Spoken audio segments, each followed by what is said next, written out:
Assalamualaikum warahmatullahi wabarakatuh. Kalau sebelumnya kita sudah membahas tentang alkil halida secara umum, nah kali ini kita akan bahas reaksi-reaksi yang terjadi pada alkil halida. Nah, salah satu diantaranya adalah reaksi SN2.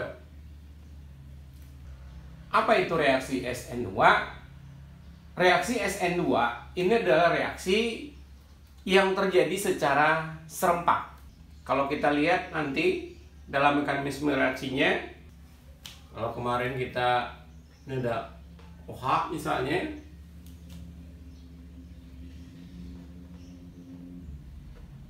seperti ini. Serempak yang dimaksud adalah di sini terjadinya ikatan OH dengan C itu bersamaan dengan lepasnya Cl. Maka dikatakan ini terjadi secara serempak nantinya. Tentu ini akan menghasilkan CH3OH tambah Cl-. Nah, SN2 itu apa? SN2 itu adalah substitusi nukleofilik bimolekuler. Artinya adalah bahwa karena ini terjadi secara serempak, maka faktor yang mempengaruhi reaksi ini adalah ada nukleofil dan alkil halida. Makanya dikatakan bimolekuler. Kita akan lanjutkan dengan mekanisme reaksi. Apa itu mekanisme reaksi? Mekanisme reaksi itu adalah pemberian terinci bagaimana suatu reaksi itu berlangsung. Nanti kita akan lihat misalnya, apakah reaksi itu seperti ini akan berlangsung secara serempak atau beberapa tahap. Nah, itulah yang kita lihat pada mekanisme reaksi.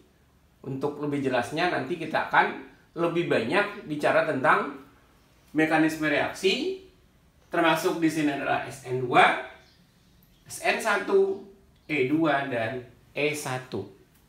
Tentunya di sini terjadinya reaksi ini itu akibat dari adanya tumbukan. Nah, tumbukan yang dimaksud tentu adalah tumbukan yang efektif. Agar molekul-molekul yang bertabrakan itu mempunyai energi potensial yang cukup. Sehingga dengan demikian, pematahan ikatan dan pembentukan ikatan bisa terjadi. Faktor lain yang mempengaruhi nanti adalah orientasi dari molekul-molekul itu. Nah, tentunya nanti karena ini menyangkut orientasi dan lain-lain, kita ini juga akan menuliskan secara stereokimia dari reaksi-reaksi yang kita akan tulis. Sekarang kita bahas tentang bagaimana stereokimia dari reaksi SN2. Ini adalah nukleofilnya berupa OH-. Ini adalah alkil halidanya CH3, CH2, Cl. Jadi di sini harus kita tulis dalam bentuk dimensional seperti ini.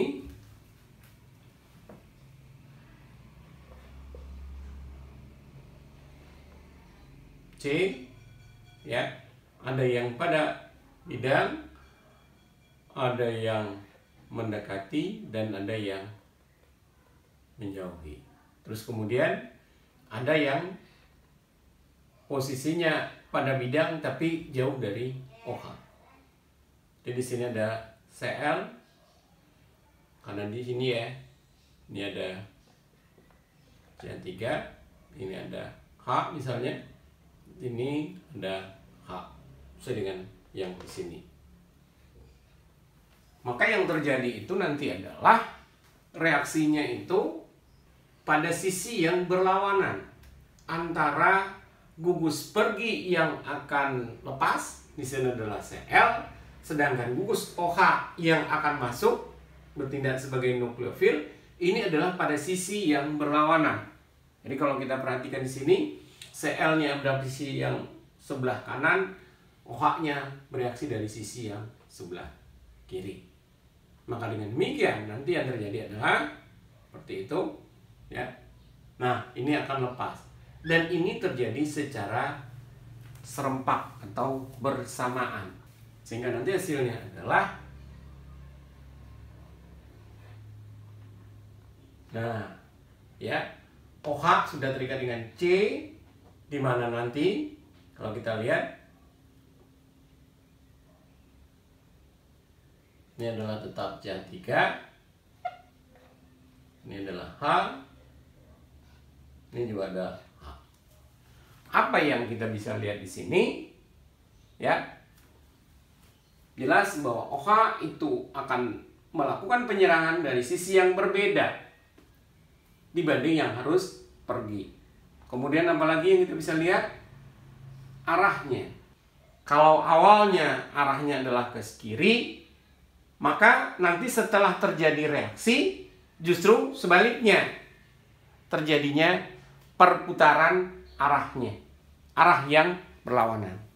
Untuk lebih jelas mungkin kita lihat pada menggunakan model berikut. Ini lebih kurang. Ini adalah Cl yang akan lepas. Kemudian dia mengikat. Ini adalah CH3 yang ini. Kemudian ini adalah H, ini adalah H. Bagaimana reaksinya terjadi? Tadi kita sudah sampaikan bahwa OH- itu akan bereaksi dari sisi yang berlawanan dengan Cl. Ya. Bagaimana itu terjadi? Seperti ini kira-kira. Ya. Jadi Cl, kalau ini sebelah, katakanlah ini adalah sebelah kanan, maka yang satu lagi dia akan berikatan pada sisi yang berbeda seperti ini. Ya. Nah, kira-kira seperti itu. Kita ulangi. Nanti yang terjadi adalah OH itu akan bereaksi pada sisi yang berlawanan dengan Cl. Apa akibatnya? Akibatnya nanti adalah gugus yang ada di sini adalah gugus H, H, dan H itu akan menolak. Dalam arti kata, dia akan arahnya akan berbeda. Dalam arti kata, kalau arahnya awalnya begini, kalau pakai tangan gitu mudah, ya nanti dia akan sisi yang lain gitu. Mungkin lebih gampangnya diperlihatkan dengan arah payung. Payung yang arahnya adalah ke kiri misalnya, bukanya, kemudian dihembus angin sehingga dia membuka dengan sisi yang berbeda. Kira-kira begitu. Jadi kalau di sini berarti ya. Nah, ini perlahan seperti ini nantinya. Yang terjadi adalah perlahan-lahan ikatan Cl mulai putus seperti ini, dan Cl-nya mulai putus. Ya. Mulai putus, Cl mulai putus, sementara OH-nya di sini mulai terikat.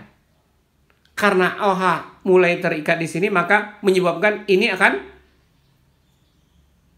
ditolaknya, ya. Sehingga dengan demikian ini akan tertolak, arahnya akan lebih ke arah kanan nantinya. Demikian juga yang ini, termasuk juga yang ini. Sehingga nanti hasilnya adalah seperti ini jadinya. Ya. Dalam arti kata, H yang awalnya mengarahnya ke sini, ya, ke kiri, sekarang justru sebaliknya. Ya. Demikian juga yang CH3-nya. Disebut dengan inversi konfigurasi atau inversi Walden. Kira-kira begitu. Bagaimana mekanisme reaksi ini secara lengkap? Nah, kita akan tulis. Di sini H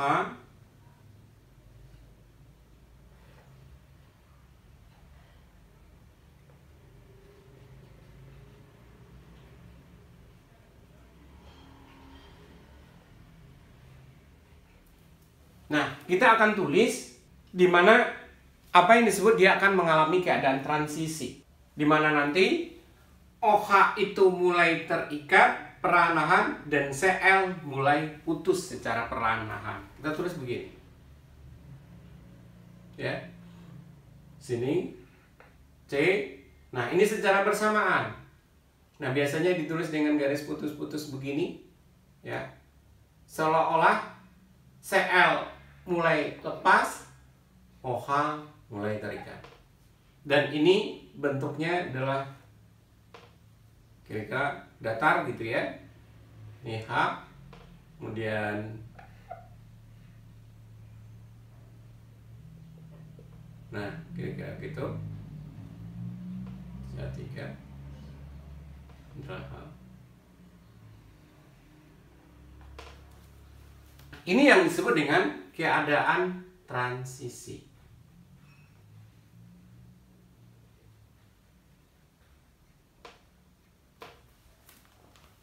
Nah, pada keadaan transisi ini sebenarnya itu dia memiliki energi potensial yang tinggi. Dengan demikian, dia akan bisa menghasilkan produk atau dia bisa balik ke reaktan. Atau kalau kita gambarkan mungkin seperti ini.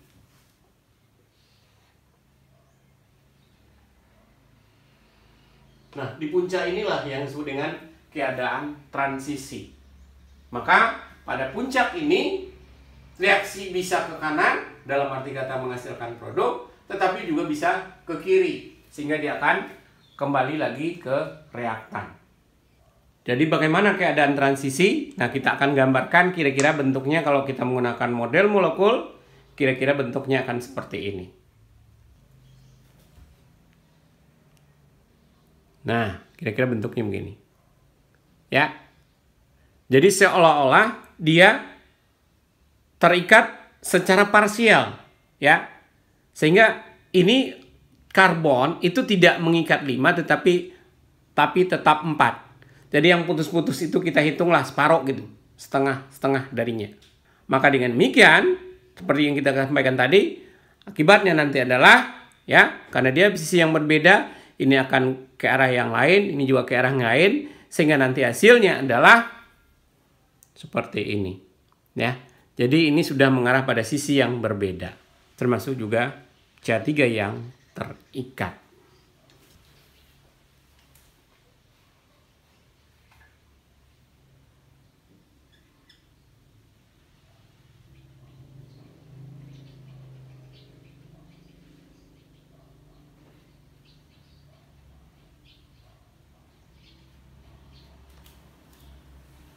Kira-kira reaksinya seperti itu. Nah, ini yang kita maksud dengan mekanisme reaksinya.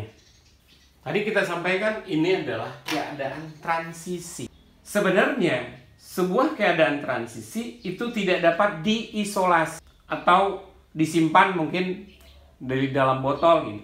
Keadaan transisi ini hanyalah merupakan pemberian kira-kira bagaimana molekul itu berubahnya seperti apa? Kira-kira seperti itu. Kondisinya diperkirakan begini.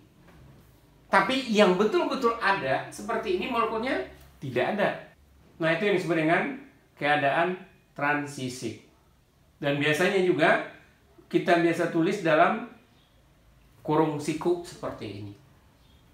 Untuk reaksi SN2, keadaan transisi itu terjadi perubahan dari sp3 ke sp2 dan kembali lagi ke sp3. Bagaimana keadaan transisi itu kita tulis? Nah, seperti tadi kita sudah menuliskan seperti ini.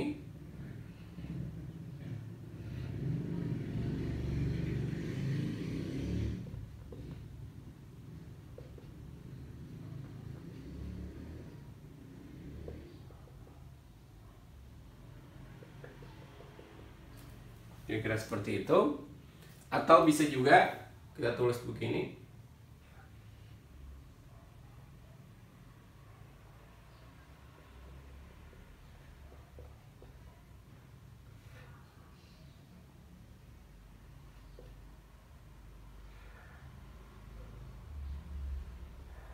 Artinya ini sebenarnya karbonnya adalah yang ini sama sp2. Jadi 3 buah orbital sudah terikat sini ya. Sementara kalau ini adalah sp2 tentu ini adalah orbital p. Dan dengan cepat dia berubah dalam arti kata kembali kepada sp3 atau tunggal seperti yang tadi. Kalau ini adalah keadaan transisinya ya. Kalau kita ingin gambarkan secara keseluruhan tadi, ya, berarti yang dimaksud dengan sp3 berarti yang ini.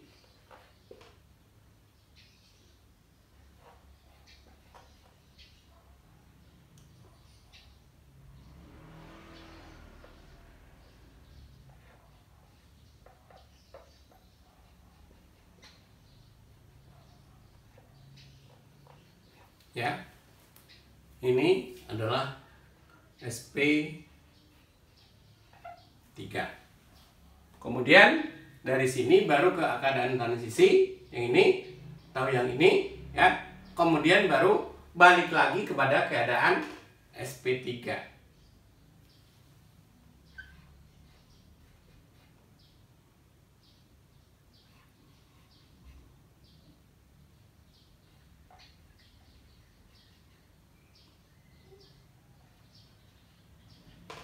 Kira-kira seperti itu.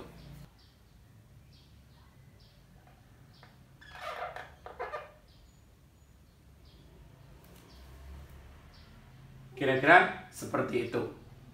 Jadi dalam arti kata di sini, ya, kembali lagi menjadi sp3.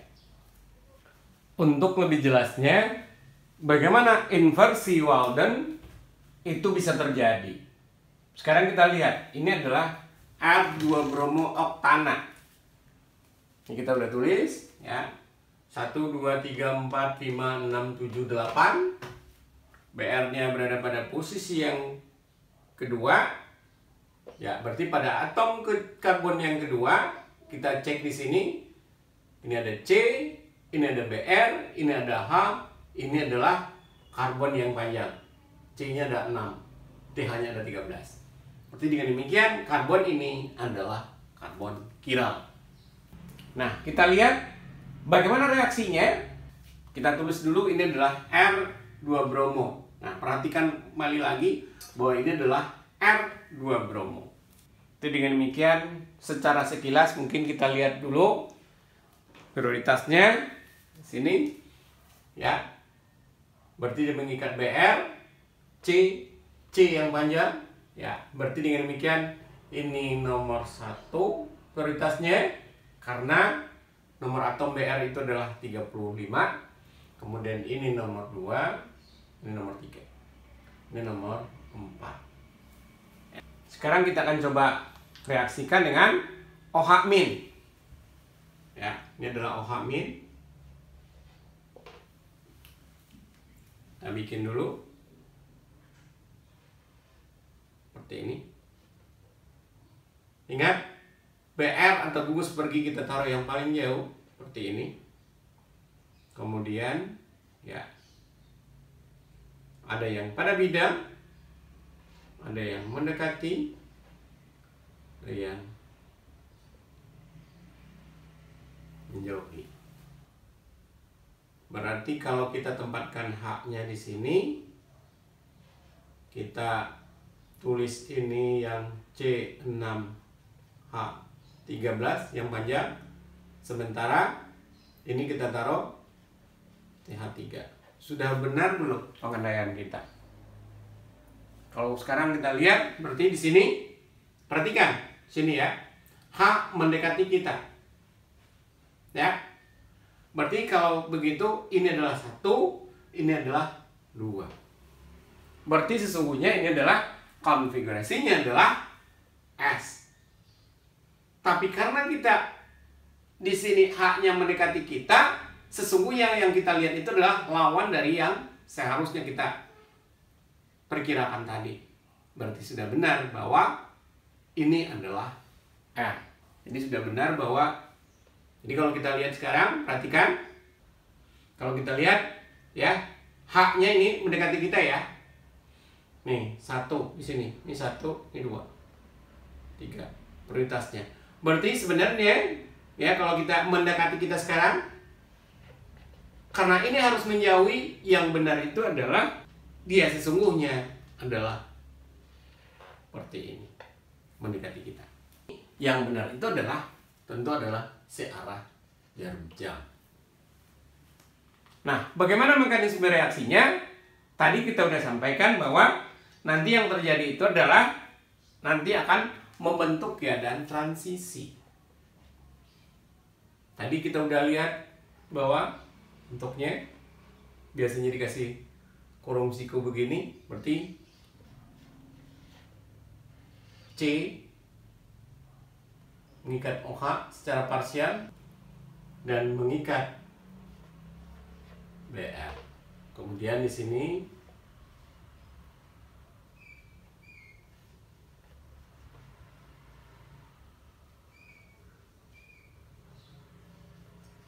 C3.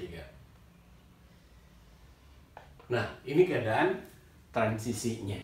Baru dari keadaan transisi, seperti yang disampaikan tadi, ini adalah bentuknya adalah sp2.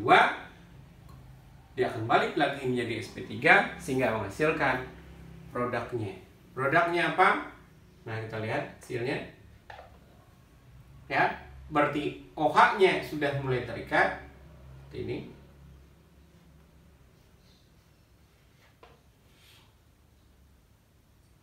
Ikatan ini akan lebih mengarah yang lebih jauh, tetapi sebenarnya tetap dalam posisi dekat, ya, baji I-nya tebal. Seperti itu, ya. Ini adalah tetap H. Mungkin juga ini adalah C3. Dan ini adalah C6H13. Dan kalau kita lihat lebih lanjut, ya, apakah ini hasilnya ini benar nggak sudah mengalami inversi lawan dari yang awal? Kita perhatikan di sini. OH, O itu nomor atomnya adalah 8. Sementara yang lainnya C, ini juga C. Berarti di sini prioritas pertama. Ini yang kedua. Ini yang ketiga. Sama seperti yang tadi. Kalau kita perhatikan, ini 1, kedua. 1, kedua kan searah jarum jam. Ya. Tetapi kalau kita lihat hanya akan mendekati kita, berarti kita harus cari lawannya. Maka dengan demikian, yang benar itu adalah justru dia berlawanan dengan arah jarum jam. Sehingga yang dihasilkan di sini adalah S. Jadi kalau awalnya di sini adalah konfigurasinya R, maka nanti setelah hasil reaksi, hasilnya adalah S. Maka dikatakan mengalami inversi konfigurasi atau inversi Walden. Kalau kita ingin coba dengan model molekul, mungkin kita bisa gambarkan seperti ini kira-kira. Yang putih itu adalah H, ini jelas karbon ya. Ini adalah BR yang hijau. Ini yang biru itu adalah C6H13. Sementara ini adalah CH3. Dan kalau Anda perhatikan, ya, benar nggak ini adalah R apa S? Perhatikan di sini. Yang satunya itu adalah ini. Duanya yang biru. Perhatikan, ya. Ini kalau dengan kondisi seperti ini berarti H ini masih mendekati kita, sama persis seperti pengandaian itu. Ya, sekarang kita jauhkan ini H dari kita. Saya pegang yang satu. Ini satu. Hijau. Perhatikan. Nah, seperti ini. Dia udah menjauhi kita. Di 1, 2. 1, 2. Jelas bahwa ini memang R. Kemudian bagaimana reaksinya? Nah, tadi kita udah sampaikan reaksinya adalah seperti ini. Ya.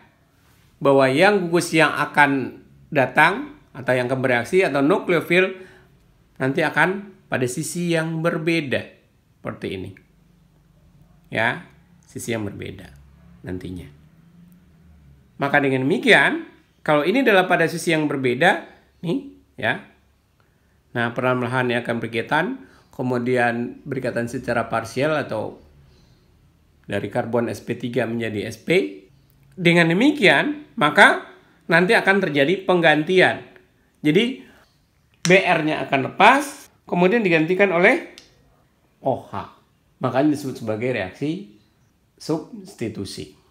Kalau kita tunjukkan dengan model molekul sekarang, ya, berarti seperti ini kira-kira. Ya, ini OH. Ya, ini tadi yang prioritas kedua, C6H13, sedangkan ini adalah H-nya. Nah, hasilnya bagaimana? Benar nggak ini adalah berlawanan dengan arah jarum jam? Ini mendekati kita ya. Perhatikan. Ini adalah sekarang O. Ini prioritas 1 sekarang. Ya, ini tetap nomor 2, ya. Nah, perhatikan. Ini kita jauhkan. Ya, yang nomor 1 kita pegang biar nggak salah. Perlahan. Ya, Anda bisa lihat bahwa yang 1 tetap saya pegang, yang biru itu adalah prioritas yang kedua, sehingga kalau kita lihat sekarang 1, 2. 1, 2. Ya, andaikan ada jam di belakang, berarti ini akan berlawanan dengan arah jarum jam. Lalu kemudian, kenapa ini dikatakan sebagai SN2? Nah, kita perhatikan di sini, lihat keadaan transisinya. Apa yang ada? Yang ada itu adalah OH. Ya, ini adalah sebagai nukleofil. Kemudian yang besar ini adalah alkil atau Re. Karena baik itu nukleofil maupun alkil halida berada pada keadaan transisi, dan ini adalah tahap yang paling lambat. Karena ini adalah satu tahap, maka yang inilah faktor yang mempengaruhi jalannya reaksi. Berarti pada keadaan transisi, karena dia memiliki nukleofil dan alkil halida secara sekaligus, maka itu yang dikatakan SN2, bimolekular. Bimolekularnya itu menunjukkan ada molekul nukleofil dan ada molekul alkil halida. Untuk latihan, tulislah mekanismenya lengkap dengan stereokimianya untuk reaksi berikut. S2-klorobutana ditambah dengan CH3O-. Selanjutnya kita bicara tentang laju reaksi dari SN2. Apa itu laju reaksi? Laju reaksi tentunya adalah seberapa cepat reaksi itu berlangsung. Kalau reaksinya di sini adalah A plus B, hasilnya adalah AB. Seberapa cepat A dan B ini bereaksi untuk membentuk AB. Kalau kita lihat dengan reaksi yang umum untuk SN2 yang tadi, nukleofil tambah dengan alkil halida, hasilnya adalah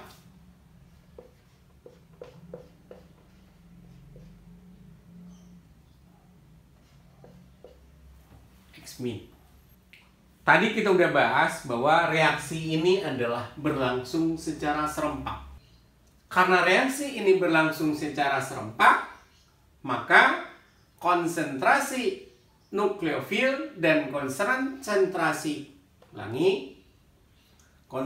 nukleofil dan konsentrasi alkil halida itu akan berpengaruh terhadap laju. Dengan demikian, maka lajunya akan sebanding dengan konsentrasi nukleofil dan konsentrasi alkil halida.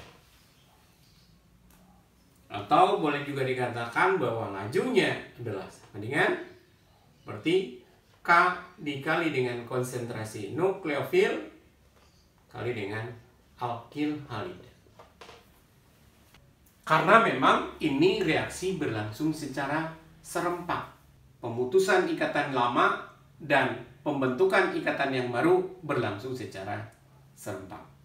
Bagaimana dengan reaksi-reaksi yang lain? Nah, jika reaksi itu berlangsung beberapa tahap, maka tahap penentu laju adalah ya, tahap penentu laju adalah tahap yang paling lambat.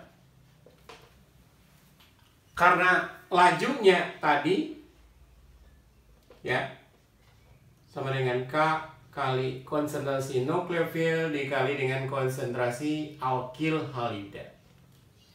Maka dengan demikian untuk SN2 ini berarti ini termasuk pada orde kedua. Kenapa kedua? Karena laju di sini tergantung pada konsentrasi nukleofil dan tergantung juga pada konsentrasi alkil halidanya. Efek energi aktivasi pada laju dan pada produk. Pada kondisi yang sama, sebuah reaksi dengan energi aktivasi yang rendah itu akan berjalan dengan lebih cepat tentunya dibandingkan dengan yang memiliki energi aktivasi yang lebih tinggi. Kenapa? Karena dengan energi aktivasi yang rendah berarti diperlukan hanya sedikit saja energi. Sehingga dengan demikian makin banyak molekul yang memiliki energi aktivasi tersebut. Suatu spesies ya yang memiliki energi aktivasi yang rendah, dengan demikian maka dia mempunyai energi potensial yang rendah. Maka dia akan lebih stabil dibandingkan dengan yang mempunyai energi potensial yang lebih tinggi. Karena itu dikatakan bahwa reaksi dengan struktur keadaan transisi yang lebih stabil adalah reaksi yang lebih cepat. Jadi yang kalau kita perhatikan itu, mana yang memiliki energi yang lebih rendah, berarti itulah yang lebih stabil. Tentunya, bagaimana pengaruhnya terhadap laju? Ya, berarti kalau energinya rendah, berarti lajunya juga akan lebih cepat. Terus bagaimana pengaruhnya terhadap produk? Energi aktivasi yang rendah tentu akan menghasilkan produk yang lebih banyak dibandingkan dengan yang memiliki energi aktivasi yang lebih tinggi. Pengaruh struktur pada laju. Sekarang perhatikan struktur berikut. Ini adalah CH3X, CH3CH2X. Dan kalau kita perhatikan, sebelumnya kita sudah lakukan penggolongan terhadap alkil halida. Berarti ini merupakan alkil halida metil. Kalau yang ini adalah primer, karena dia mengikat C, C ini mengikat satu buah C. Ini primer. Demikian juga ini yang primer, tetapi C-nya lebih banyak. Sedangkan yang ini, kita lihat dia mengikat dua buah atom C, ya berarti ini adalah yang sekunder. Dan ini tersier. Dapat kita lihat di sini bahwa laju dari alkil halida metil itu jauh lebih besar dibandingkan dengan yang lainnya.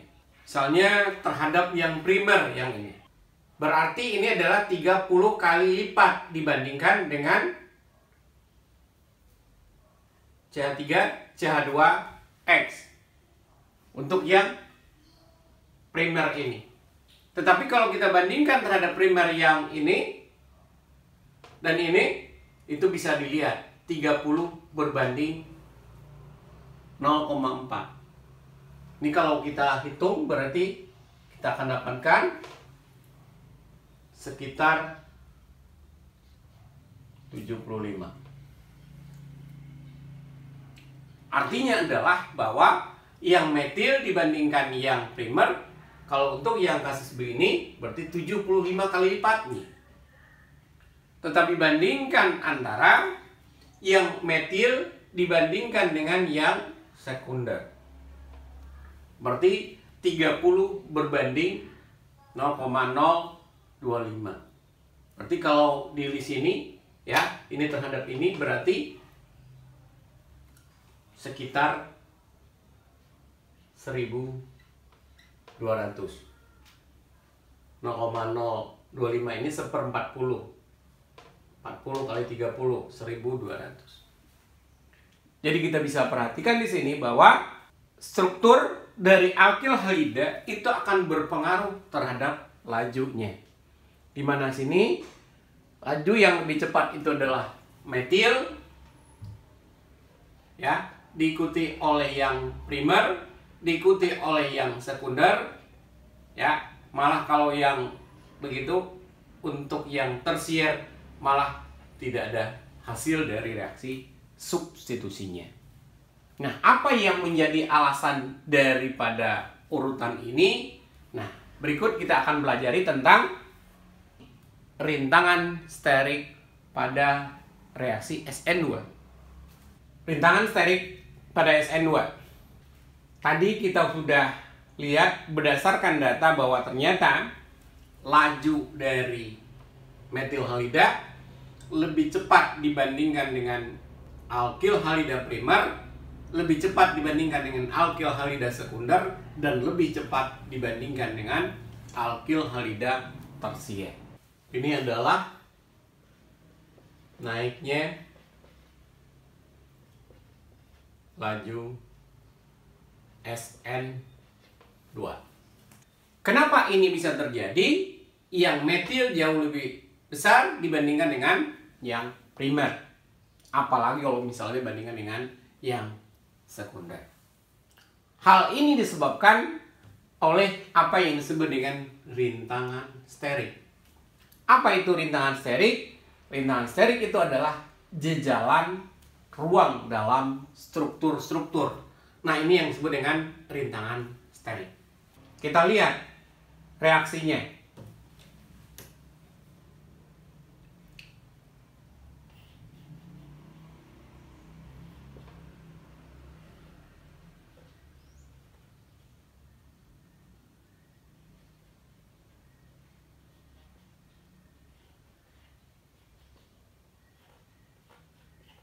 Berarti ini adalah untuk yang metil.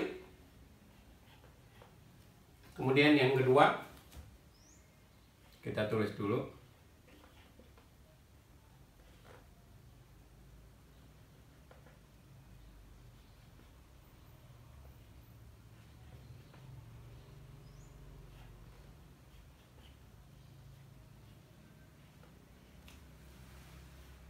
Di sini salah satu H diganti dengan CH3. Ini berarti yang primer. Yang berikutnya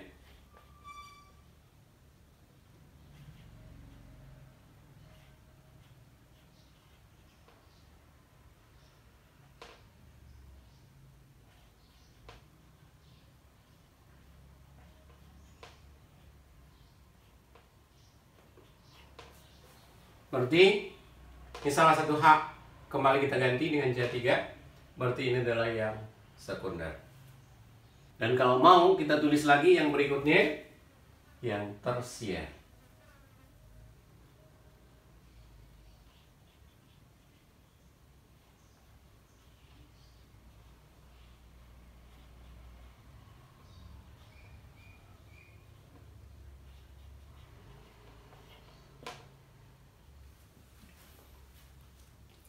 Nah, di sini kita mereaksikan dengan reaksi atau nukleofil yang sama.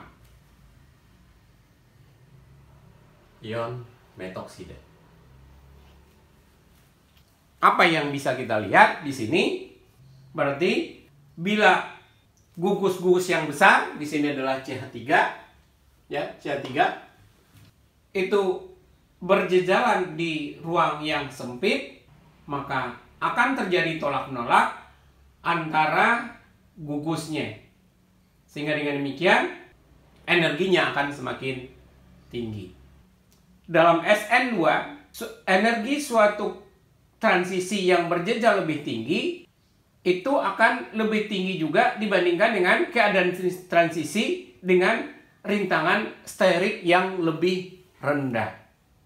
Jadi dalam hal ini tentunya keadaan transisi dari alkil halida tersier itu tentu akan lebih besar dibandingkan yang sekunder, lebih besar dibandingkan dengan yang primer. Karena itulah maka laju reaksinya tentu yang lebih cepat itu adalah karena yang paling kurang pengaruh dari jejalan ruang tadi itu adalah CH3, ya berarti yang metil halida lebih cepat dibandingkan yang primer, lebih cepat dibandingkan yang sekunder, dan lebih cepat dibandingkan dengan yang tersier. Dan kalau kita perhatikan di sini kita sudah buatkan ya, ini yang metil ya. Berarti di sini hanya ada H, ada H, ada H. Berarti jejalan ruangnya paling kecil, paling minimal. Sementara kalau di sini ada H ini sudah diganti dengan CH3, jejalan ruangnya akan makin besar. Apalagi untuk yang sekunder. Ini jejalan ruangnya juga lebih besar dibandingkan yang. Sementara kalau untuk yang tersier, jejalan ruangnya malah paling besar. Sehingga boleh katakan reaksi ini untuk SN2 tidak akan terjadi. Kalau kita lihat diagramnya, ini kita bisa lihat bahwa laju reaksinya ya, ini ke sini majunya reaksi. Nah, ini adalah yang metil, ini adalah yang primer, sekunder dan tersier. Kita bisa lihat di sini bahwa energi aktivasi dari tersier itu akan lebih besar dibandingkan dengan yang sekunder, lebih besar dibandingkan dengan yang primer, dan lebih besar dibandingkan dengan metil. Akibatnya adalah tentu yang metil tentu akan, ulangi, akibatnya adalah yang metil tentu akan jauh lebih cepat dibandingkan dengan reaksi primer, dibandingkan sekunder dan seterusnya.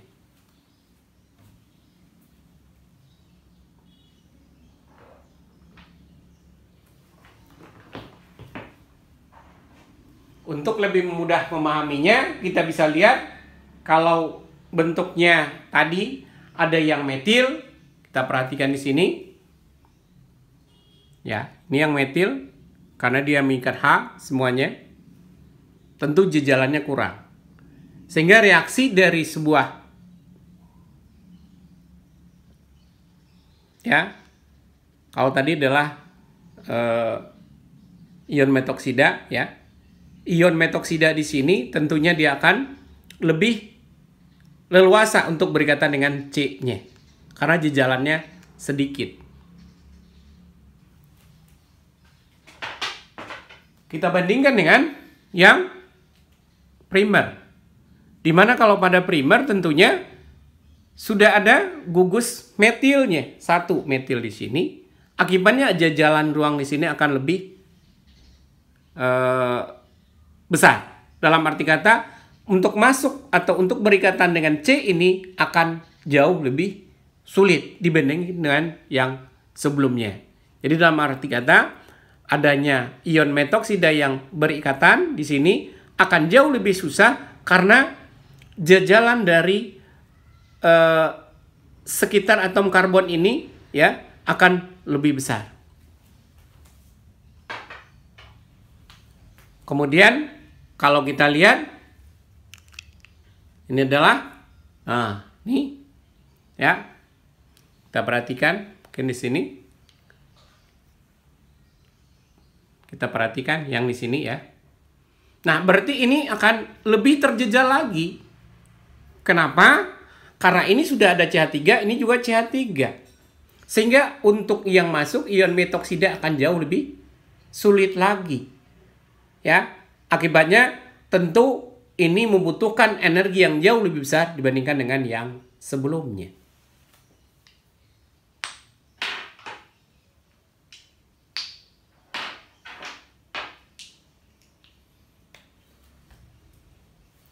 Nah, ini apakah lagi yang ini?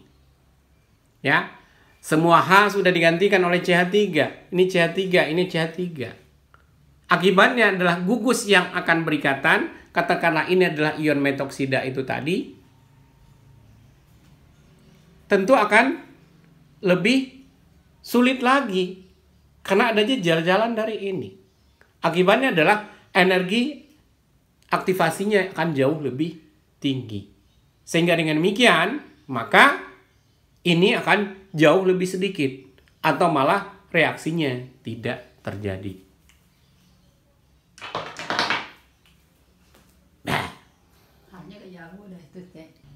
Untuk latihan, manakah yang lebih cepat bereaksi? Jelaskan. Yang pertama adalah nih, sikloheksana CH2Cl atau, nah ini sedikit berbeda, Cl-nya terikat pada sikloheksana. Yang kedua adalah CH3CH CH CH2CH3 ataukah CH3 dua kali CH2 CH CL CH3. Setelah Anda pilih dari mana yang lebih cepat, kemudian Anda tuliskan reaksi dan mekanismenya jika direaksikan dengan NaCN. Tuliskan mekanismenya dengan benar beserta keadaan transisinya. Demikianlah yang bisa disampaikan untuk materi kali ini. Kita ucapkan hamdalah, alhamdulillahirabbil alamin. Assalamualaikum warahmatullahi wabarakatuh.